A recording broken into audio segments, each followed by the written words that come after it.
আসসালামু আলাইকুম। প্রিয় দর্শক, আপনাদের সকলকে আমন্ত্রণ জানাচ্ছি অন্য মঞ্চের আলাপচারিতায়। আজকে আমাদের সঙ্গে আলোচনার জন্য আমন্ত্রিত অতিথি হয়ে আছেন বিশিষ্ট মুক্তিযোদ্ধা, বীর মুক্তিযোদ্ধা, বিশিষ্ট আইনজীবী এবং বিএনপি নেতা জনাব অ্যাডভোকেট ফজলুর রহমান। জনাব অ্যাডভোকেট ফজলুর রহমান, আপনাকে আমাদের অনুষ্ঠানে স্বাগত জানাচ্ছি। আশা করি আপনি আমাকে শুনতে পাচ্ছেন। অ্যাডভোকেট ফজলুর রহমান, আজকে একটা দেশের জন্য আপনি সকাল থেকে নিশ্চয়ই খেয়াল করেছেন, আমিও খেয়াল করেছি, যতগুলি মিডিয়া আছে সকাল থেকে একটাই খবর, সেটা হলো বেগম খালেদা জিয়ার দেশে ফিরে আসা। এবং কোনো মিডিয়াকে রিকোয়েস্ট করতে হয়নি, কোনো মিডিয়াকে চাপ প্রয়োগ করতে হয়নি। প্রত্যেকটা টেলিভিশন আমি দেখেছি এটা একদম ধারাবাহিকভাবে তারা লাইভ করেছেন। এয়ারপোর্ট থেকে শুরু করে গুলশানে ওনার যে বাসভবন সে পর্যন্ত পৌঁছতে অল্প রাস্তা, আপনি জানেন প্রায় 2.5 ঘন্টারও বেশি সময় লেগেছে। আমি আপনাকে দুটো প্রশ্ন করব। প্রথম যে প্রশ্নটা করবো, একটা হলো যে এই যে জনগণের যে ওনার প্রতি যে ফিলিংস এর প্রকাশ, এটাকে আপনি কিভাবে মূল্যায়ন করবেন? আপনাকে অসংখ্য ধন্যবাদ।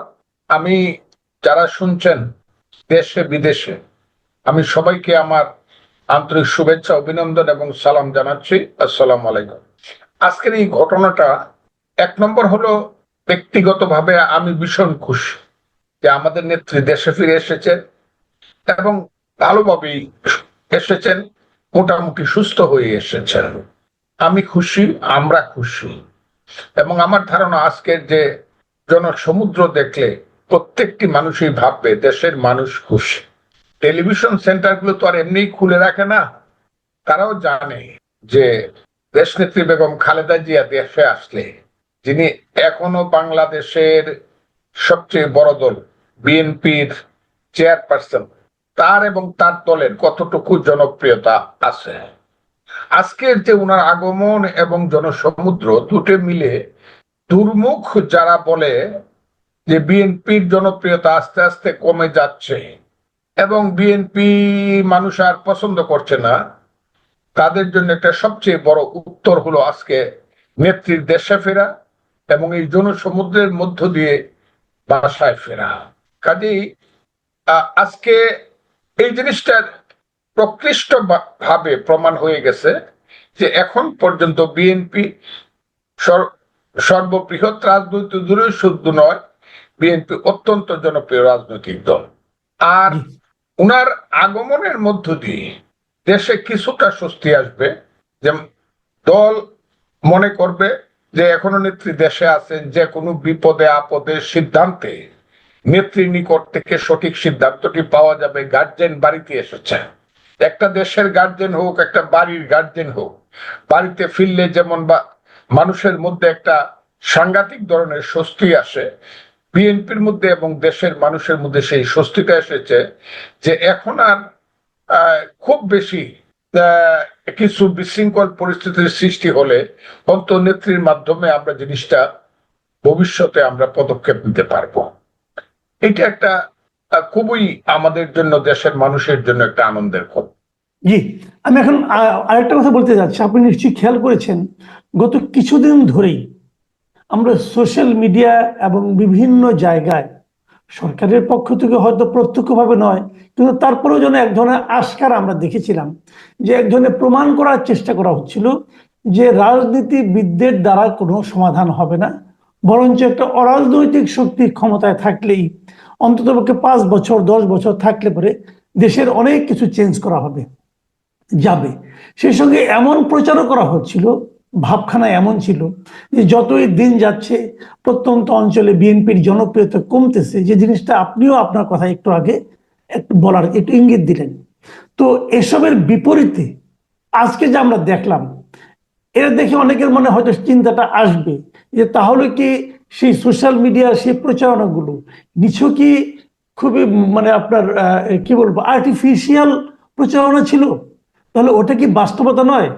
বাস্তবতার সঙ্গে ওই ধরনের প্রচারণার কেন এমন বিরোধ তৈরি হচ্ছে? আমি আপনাকে খুব সুস্পষ্টভাবে বলবো, সোশ্যাল মিডিয়া এই পৃথিবীতে এসেছে নিশ্চয়ই এটা বিজ্ঞানের অগ্রগতি এবং মানব মানব সভ্যতাকে কিছুটা হলেও অগ্রগতির দিকে নিয়ে গিয়েছে। কিন্তু আমাদের দেশের সোশ্যাল মিডিয়াগুলো বেশিরভাগ ক্ষেত্রে অপপ্রচারের একটা মিডিয়া হয়েছে, যন্ত্র হিসাবে ব্যবহৃত হচ্ছে। আমি দীর্ঘদিন যাবৎ বলছি, দেশে বিদেশে যারা সোশ্যাল মিডিয়া ব্যবহার করে, অবশ্যই এখন এদের কণ্ঠগুলো ছোট হয়ে আসছে। আপনার কণ্ঠ, আমার কণ্ঠ, বা আমাদের যারা দেশের ভিতরে থেকে সঠিক কথাগুলো বলি, আমি নাম বলতে পারবো, তাদের কণ্ঠ অনেক বেশি বড়। ওই বিদেশে থেকে বা ওই অতে থেকে বিভিন্ন দলের একদম কি সমর্থক বলবো, কঠিন সমর্থক হিসাবে যারা কথা বলতো, তাদের কণ্ঠগুলো কিন্তু এখন বাস্তব ক্ষেত্রে ছোট হয়ে আসছে। এবং তাদেরকে যে আশকারাটা দিচ্ছে, সে আশকারা দেওয়ার মূল প্রতিষ্ঠান হলো বর্তমান বাংলাদেশ সরকার, এবং সেই বাংলাদেশ সরকারের প্রধান জনাব অধ্যাপক মোহাম্মদ ইউনূস। আমি কেন বলছি কথাটা, এই কথাগুলো খুব ছোট মানুষের মতো মনে হয়। যেমন ধরেন, এই যে জনাব ইউনূস সাহেব এবং তার সরকার ব্যাপক সরকার করে তারপরে নির্বাচন দিবে, এইটুক কথা শুনেই ইউরোপীয় ইউনিয়নের প্রতি কৃতজ্ঞতায় যারা বিগলিত হয় এবং আজানুলম্বিত হাসি দিয়ে যারা মনে করে মানুষকে দেখায়, দেখ আমাদেরকে ইউরোপীয় ইউনিয়ন আমাদেরকে কত সমর্থন করে, এদেরকে আমার লজ্জাহীন মনে হয়। এবং লজ্জাহীন মনে হয় এই কারণে, দেশের সম্পর্কে, দেশের মানুষ সম্পর্কে। অন্যদিকে একজন খুব জ্ঞানী মানুষ হতে পারে, কিন্তু আমি ইংরেজির মাস্টার, শিক্ষক, খুব বড় শিক্ষক হতে পারি, কিন্তু অঙ্কে গেলে আমি a plus b whole square is equal to a square plus twice b plus b square, এই কথাটা বুঝি না। আজকের সরকার অরাজনৈতিক ভাবে, অরাজনৈতিক ব্যক্তিত্বের মাধ্যমে অনেক বেশি জ্ঞানী গুণী লোকজন থাকতে পারে, কিন্তু দেশের ভবিষ্যৎ, দেশের মানুষের মন, তাদের বিবেক, তাদের বিবেচনা, তাদের সমর্থন বোঝার মতো যোগ্যতা যে তাদের নাই। এই শিশু সুলভ কাজ করা, ঈদের নামাজে গেলাম আমার হাতে ধরিয়া, হ্যাঁ 500 মানুষ করলে আপনি থাইকা যান, এতেই বুঝলাম আমার জন্য সমর্থন বাইরে গেছে। ওই সুনামগঞ্জে বেড়াইতে গেলাম, অথবা আমি কিশোরগঞ্জে গেলাম, এক ঈদের নামাজ পড়লাম, এটা যদি আমি আগে তাই অ্যারেঞ্জও করতে হবে না, অ্যারেঞ্জ করলে তো উপায় নাই। 1 ঘন্টায় আমার হাত ধরার জন্য 20,000 লোক আসবে। আমি ফজলুর রহমানের মতো একজন অদমের হাত ধরার জন্য 20,000 লোক আসবে ঈদের নামাজে, যত আছে সব ফজলুর রহমানের হাত ধর মুখিয়া এরেঞ্জ করলে। আর এরেঞ্জ না করলে অটোমেটিক্যালি আমরা এক জায়গাতে গেলে পরে আপনি চিন্তাই করতে পারবেন না কত মানুষ হাত ধরতে আসে, ভাই আপনি হবেন বাংলাদেশের নেতা, আপনি হবেন বাংলাদেশ ইত্যাদি। এই যে কথাগুলো, এই কথাগুলো শুনে যারা পুলকিত হয় এবং এটাকে, এই কথাটাকে সত্য কথা বা প্রতিষ্ঠিত সিদ্ধান্ত ধরে নিয়ে যারা মনে করে আজীবন রাজ ক্ষমতায় থাকতে পারবে, এদের মতো রাজনৈতিক বোকা এবং ইতিহাস সম্পর্কে এত অজ্ঞ মানুষ, যাদের সম্পর্কে আমার খুব করুণা হয়। অথচ লোকগুলা কত ডক্টরেট, কত পিএইচডি, কত প্রফেসর, কত দেশি বিদেশি জ্ঞানী গুণী বিদেশের ইউনিভার্সিটিতে প্রফেসরি করে। আমি তো দেখলাম এখন যে ইউনূস সাহেবের সরকারে যারা এই দেশটা চালাইতেছে, তাদের 11 থেকে 15 জন লোক হইল আমেরিকান নাগরিক বা বিদেশি নাগরিক। আমি এটাকে ছি বললে পরে কম বলা হবে। আমি লজ্জিত, দেশের মানুষ লজ্জিত এবং বিক্ষুব্ধ হওয়া উচিত যে আমেরিকান নাগরিকেরা যারা বছরের পর বছর ওখানে থেকে, হ্যাঁ, যারা নিজেদের বিত্ত বৈভব না বললেও আমি আমি একটু কুতর্ক করি আপনার সঙ্গে, একটু কুতর্ক করতে চাই। সেটা হলো যে আমেরিকান নাগরিক মানে দ্বৈত নাগরিক আর কি, ডুয়েল সিটিজেন, এটা হলো সমস্যাটা কি?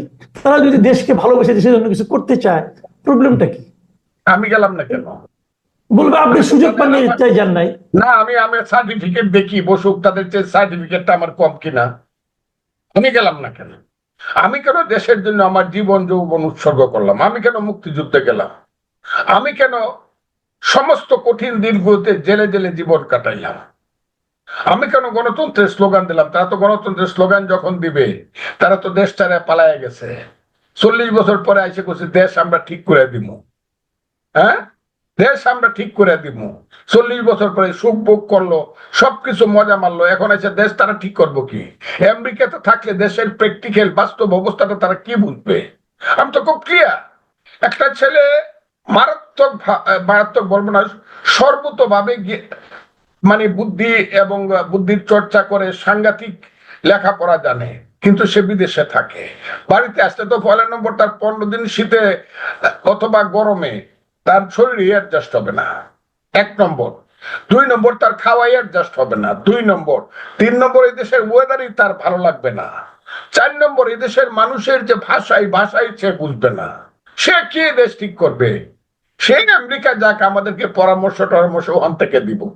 দেশ ঠিক করবে এই দেশের যারা কৃষকের, শ্রমিকের, মেহনতি মানুষের সাথে খেতের আইলে ঘুরে ঘুরে, শ্রমিকের বস্তিতে ঘুরে ঘুরে, যারা ওই গার্মেন্টস ফ্যাক্টরির যে একটা নারী, রক্তহীন নারী, যার রক্ত শূন্য মেয়ে আমার, যার কথা ছিল কলসিকাকে ঘাটে পানি আসবে, আম গাছ জাম গাছে নিতে থাকবে, যৌবনে বিবাহিতা হবে, সেই মেয়েটি যখন মা বাপকে ছাইড়া ঢাকার বস্তিতে থাকে, সেই মেয়েরা যখন ফজরের নামাজের আজান পড়ে, আসসালাতু খায়রুম মিনান নাওম, এবং তারা যখন একটা টিফিন ক্যারিয়ার হাতে মাত্র 10টা টাকা বাঁচানোর জন্য তিলমাল হেঁটে ওই পথে যায়, গার্মেন্টসে যায়, তার সঙ্গে বসবাস না করলে, তার সঙ্গে যদি উঠা বসা না থাকে, সে কি করে বাংলাদেশের মানুষের সমস্যা বুঝবে? আমি তো খুব ক্লিয়ার। কাজে আমি চাই না যে বিদেশি নাগরিক যারা, তারা এখানে একদম নেতৃত্ব কি, মন্ত্রিত্ব, নেতৃত্ব, সিদ্ধান্ত সব কি তাদের হবে নাকি? আমরা কি এই দেশে কি ঘাস কাটি নাকি? আমরা কি অপরাধ করলাম নাকি? মানুষকে ভালোবাসে কি অপরাধ করলাম নাকি? গ্রাম থেকে একটা লোক দৌড়ায় যখন আসে, লিডার আমার স্ত্রী মারা যাবে, তারা চিকিৎসা করে দেন, নিজের টাকা পয়সা দিয়ে নিজে দৌড়ায় গিয়ে ডাক্তারের হাতে পায়ে ধরে ভর্তি করায়। একটা মানুষ যখন আসে, লিডার খাইতে পারি না, শিশু বাচ্চাটা পরীক্ষা দিছে, মেট্রিক পাস করছে, তার একটা স্বাস্থ্যকর্মী বানান, তার একটা প্রাইমারি স্কুলের শিক্ষক বানান, ইন্টারমিডিয়েট পুলিশ বানান, হাতে পায়ে দৌড়া কত। বাড়িতে যখন যাই, রাত্রে ঘুমাইবার আগে জিজ্ঞাসা করি চেয়ারম্যান রে, আমি চ্যালেঞ্জ করলাম যে আমার ইউনিয়নের মানুষ কে না খায়া ঘুমাইছে? আমি না শুধু, এরকম অনেক সব রাজনীতিবিদদেরকে একরকম মনে করলে চলবে না। কাজে আমরা যারা জীবন যৌবন শেষ করলাম এই দেশের মানুষের জন্য, মানবতার জন্য, দুঃখী মানুষের পাশে থেকে থেকে যারা নিজেও দুঃখী রইলাম, বাগান বাড়ি করলাম না, বাড়ির সামনে বিশাল জলরাশি বানাইলাম না, কিছুই করলাম না, আমরা অপরাধী হয়ে গেলাম আর জ্ঞানী হয়ে গেলাম। কিন্তু আমি এদেরকে রাজনীতি করাতে পারবো যারা এই মন্ত্রিসভায় মন্ত্রিত্ব করতেছে বা উপদেষ্টা হয়ে যারা বড় বড় কথা বলতেছে, আল্লাহ উপরে, আমি তাদেরকে রেসপেক্ট করি তাদের অন্য জ্ঞানের জন্য, কিন্তু রাজনৈতিক জ্ঞানে আমি এদেরকে 30 বছর লেখাপড়া করাইতে পারবো। এরা কেন দেশ চালাবে? দেশ চালাবে রাজনীতিবিদরা। কিন্তু একটা কথা ফজলু ভাই, কিন্তু ওনারা তো বলছেন, এক উপদেষ্টাই তো বলেছেন যে রাজনীতিবিদরা তো 52 বছর কিছু করতে পারে নাই, কাজে ওনারা করে দেখাবেন। তাহলে ওনাদের এই কথার কি আপনি কোনো গুরুত্ব দিচ্ছেন না? তারা জেনে গেছে যে ওনার কি ছিল, এই টকশো ছিল এটা, আপনি আমাকে সঞ্চালনা করছিলেন, আমি বলছিলাম যে ভদ্র মহিলা বলছিলেন আমাদেরকে কেন 53 বছর পরে আসতে হলো, এবং আমাদেরকে কেন কেউ আপনাদেরকে আনে নাই, আপনারা ষড়যন্ত্র করে আনছেন। এটা আমি বলবো, it will be established in this country. যদি ইতিহাস থাকে একদিন প্রমাণিত হবে অনেকে এই দেশে ষড়যন্ত্র করে আইসা এখানে বসছেন, এবং সেই ষড়যন্ত্রের ফলাফল হলো আমার দেশ আজকে বড় দেশের জন্য নিজের খাল কেটে কুমির আনার চেষ্টা করছে। আমার দেশ আজকে করিডোর দিতে হবে, আমার দেশকে আজকে অন্য দেশের স্টিমার লাগানোর সুযোগ দিতে হবে। এবং আমি কালকে একটা বিদেশি আলোচনায় দেখলাম, কথাটা খুব ক্লিয়ার, এখানে বলাটা বড় মুশকিল। একটা বিদেশি আলোচনায় বললো যে আমার দেশ এত কনজারভেটিভ, যদি বিদেশি দেশের সৈন্যই দেশে আসে তো এত মেয়ে মানুষ কোথায় পাওয়া যাবে? কারণ আমার দেশ তো একটা কনজারভেটিভ দেশ। আর কালকে আমি আলোচনা নিজেই শুনছি, আমার চোখের পানি আসছে, এত মেয়ে লোক পাবো কোথায় আমরা? আমার কথাটা কি আপনারা বুঝেন নাকি আরো ভাঙ্গিয়া বলতে হবে? ভাঙ্গিয়া বলার তোর দরকার না। কাজেই তারা এই পর্যন্ত করছে যে অরাজনৈতিক লোকেরা দেশ চালাইতে গিয়ে আজকে দেশটাকে এই জায়গায় নিয়ে গেছে যে এখন আমাদের অপেক্ষা করতে হয় ইউরোপীয় ইউনিয়ন যদি একটু দয়া করে কয় না না ইলেকশন দেওয়ান লাগবে না, আপনি সারা জীবন থাকবেন, তাতে আমি একদম এত লম্বা হাসি দিই, আরে বাবারে, যেটা চিন্তাই করা যায় না। আমার কাছে তো লজ্জা হবে, আমি যদি বসতাম ক্ষমতায় আর একজন যদি আইসা বলতো আপনি আরো কিছুদিন থাকেন, আমি বলতাম এই লোকটা বা এই প্রতিষ্ঠানটা আমার সাথে শত্রুতা করতেছে, যা আমাকে ডুবাইতে চায়। তো একদিন তাদের বেশি থাকা উচিত না, এবং তাদের বোধোদয় হওয়া উচিত যে বিএনপির মতো সংগঠন অনেক ধৈর্য সহ্য করে এবং রাজনৈতিক অনেক প্রজ্ঞা দিয়ে ধৈর্য ধরে আছে বলেই তারা এখন পর্যন্ত, কিন্তু বিএনপি যদি মনে করে এই দেশের মানুষ সহ এবং অন্যান্য স্বাধীনতার পক্ষের রাজনৈতিক দল সহ যদি একদিন খালি বলে যে ইলেকশনটা অমুক দিন দিতে হবে, ওই যে আমারে বলা হয় যে ফজলুর রহমান খুব কঠিন কথা বলছে, আমি অনেক কথার পরে বলছিলাম এমন দিন আসতে পারে বাপ ডাকে ইলেকশন দেওয়া লাগবে। জিনিসটা কিন্তু এই জায়গাতে যাচ্ছে। এখন পর্যন্ত আমি বলি জনতার হাতে, জনতার প্রতিনিধিদের হাতে দায়িত্ব হস্তান্তর করা হোক, প্রসেস অফ পার্লামেন্ট ইলেকশন। আচ্ছা, আমি আমি আমি শেষ প্রশ্নে আসছি যে অনেকদিন ধরে কিন্তু বিএনপির সঙ্গে এই সরকারের এক ধরনের একটা বিরোধ আমরা দেখছি। সেই বিরোধটা হচ্ছে নির্বাচনের তারিখ নিয়ে। বিএনপি বারবার বলছে ডিসেম্বরের মধ্যে নির্বাচন চাচ্ছে, আর সরকার বলছে ডিসেম্বর থেকে জুনের মধ্যে নির্বাচন হবে। তো সরকার একটা অস্পষ্ট, বিএনপিটা একদম স্পষ্ট, তারা বলছে ডিসেম্বরের মধ্যে হতে হবে, ডিসেম্বরে চাচ্ছে তারা। এখন খালেদা জিয়া দেশে ফিরলেন এবং আমি যতটুকু টেলিভিশনের পর্দায় দেখলাম ওনাকে তুলনামূলকভাবে আমার অনেকটাই সুস্থ মনে হলো, এবং উনি কথাবার্তা বললেন। আমি দেখলাম হুইল চেয়ার থেকে উনি প্রায় হেঁটেই একা একাই কিন্তু গাড়িতে উঠলেন। এই সবকিছু প্রমাণ করে যে উনি শারীরিক এবং মানসিকভাবে যথেষ্ট সুস্থ আছেন। আপনার কি মনে হয় খালেদা জিয়ার এই আগমন এবং আগামী কয়েকদিনের মধ্যে ওনার যে সমস্ত কথাবার্তা আমরা শুনতে পাবো বলে আশা করছি, সেগুলো কি এই সরকারের সঙ্গে বিএনপির যে বিরোধ, যে নির্বাচনের তারিখ নিয়ে, এক্ষেত্রে কি সরকারের উপর বাড়তি কোনো চাপ ফেলতে পারে? খুব একটা সুন্দর প্রশ্ন করেছে। ওনার সুস্থতা, যে সুস্থতা ওনাকে অন্তত নয়াপল্টনের অফিসটাতে সপ্তাহে একদিন বসার সুস্থতা দিবে, আর গুলশান অফিসটাতে একদিন বসার সুস্থতা দিবে, এইটুক সুস্থতা যদি আল্লাহর রহমতে তার হয়, আমি আপনাকে বলতে পারি খালেদা জিয়া 1983 সন থেকে 82-83 সন থেকে এরশাদ বিরোধী আন্দোলন থেকে আজ পর্যন্ত সবারই অনেক বেশি স্খলন আছে। রাজনীতিতে ভুল ত্রুটি হয় স্বাভাবিক, কিন্তু দেশনেত্রী বেগম খালেদা জিয়া তার কথা, তার সিদ্ধান্ত, তার অভিমত এবং তার চারিত্রিক দৃঢ়তা, এটার সঙ্গে এটার মধ্য দিয়ে তিনি কিন্তু বাংলাদেশের রাজনীতিতে অতুলনীয় হয়ে আছেন। যদি উনি সুস্থ থাকেন, আজকে যারা এই ক্ষমতায় আছে তারা তার কাছে, আমি মনে করি তার কাছে কিছুই না, এবং তার কাছ থেকে রাজনৈতিক শিক্ষা নিতে হবে, এবং তার কথা শুনলে পরেই একমাত্র বাংলাদেশ সঠিকভাবে চলবে। এবং আমার বিশ্বাস জনাব ইউনূস সাহেবের নেতৃত্বে যে সরকার আছে, দেশনেত্রী বেগম খালেদা জিয়ার সুস্থতার উপরে, তার কাছ সুস্থ হলে বা সুস্থ হয়ে যদি উনি বসতে পারেন, তার কাছ থেকে সিদ্ধান্ত না হোক অন্তত সাজেশন নিতে দেশ অনেক বেশি ভালো চলবে। তবে এখন আমি যেটা দেখতেছি, এর বাইরেও ইউনূস সাহেবের বাইরেও তার সাপোর্টার যে গোষ্ঠী, তারা দিনে দিনে প্রতি শুক্রবারে বাইতুল মোকাররম থেকে মিছিল বাইর করে, সেই যে গোষ্ঠী মোল্লা মুন্সিদের গোষ্ঠী, যারা এখন আবার নারী এটা কি বলবো, নারীদের ব্যাপারে যে হয়েছে, যে সিদ্ধান্ত এখন হয় নাই, যে সিদ্ধান্ত হওয়ার পথে আছে যেটা, এটার ব্যাপারে তারা যেটা বলে, তারা বলতে পারে আরে খালেদা জিয়া তো একজন মেয়ে মানুষ, তার তো বোরকা পরে বাড়িতে থাকতে হবে, তুমি তো ঘর থেকে বের হতে পারবেন। আমি দেখলাম, আমি ছিলাম না ঢাকায় ওই দিন, যেদিন তারা হেফাজতে ইসলাম সোহরাওয়ার্দী উদ্যানে যেদিন তারা সমাবেশ করছে, আমি তাদেরকে দোষ দেই না। ইসলাম অনেক উন্নত, ইসলাম এবং মোল্লাতন্ত্র কিন্তু এক না।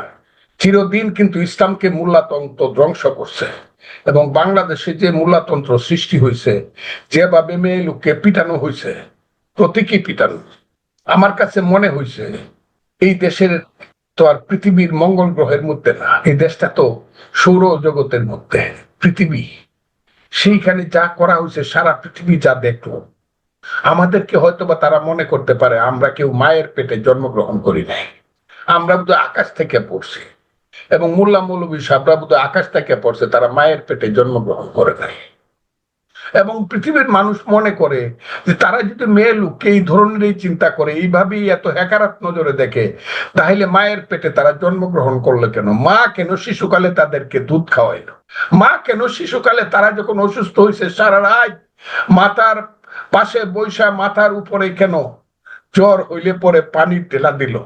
কেন মেয়ে কেন এখনো তাকে বাবা ডাকে, কেন বাবার অসুখ হলে করে মেয়ে গিয়া পাশে পড়ে?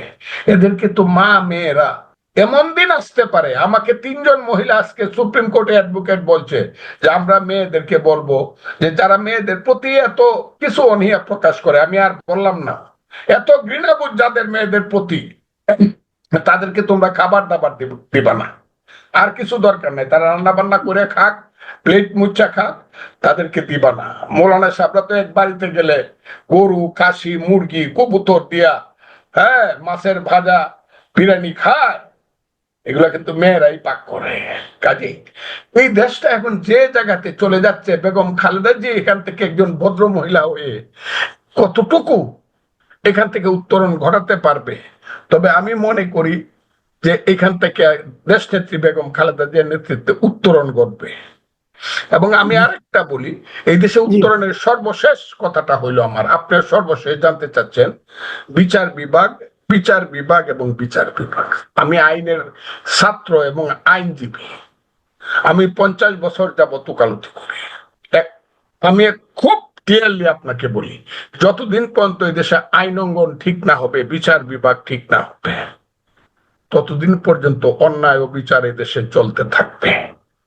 এবং সেই অন্যায়, এই অন্যায় ও বিচারটা আগেও ছিল, এখন আরো বেশি হচ্ছে, বিচার বিভাগের অন্যায় ও বিচার, এর থেকে দেশকে মুক্ত করতে হবে। এবং শেষ কথাটা হলো, জনগণের প্রতিনিধিদের মাধ্যমে দেশ পরিচালিত হতে হবে।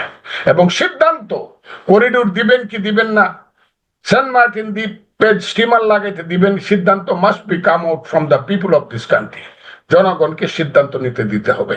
এর বাইরে এটা কোনো কারো বাপের, দেশটা কারো বাপের না। গান গায়ে যারা 5ই আগস্ট ঘটাইছে তাদেরকে আমি মনে করাই দিয়ে আমিও বলি দেশটা কারো বাপের না, এবং এর জন্য খেসারত কিন্তু যারা এটা করবে তাদের দিতে হবে। কারণ আমরা মুক্তিযুদ্ধের মাধ্যমে দেশ স্বাধীন করছি, কারো দয়ায় না। অনেক ধন্যবাদ জনাব অ্যাডভোকেট ফজলুর রহমান। প্রিয় দর্শক, আপনারা শুনলেন বীর মুক্তিযোদ্ধা অ্যাডভোকেট ফজলুর রহমানের কথা। উনি ওনার স্বভাব সুলভ ভঙ্গিতে বিভিন্ন প্রসঙ্গে ওনার খোলামেলা বক্তব্য রাখলেন।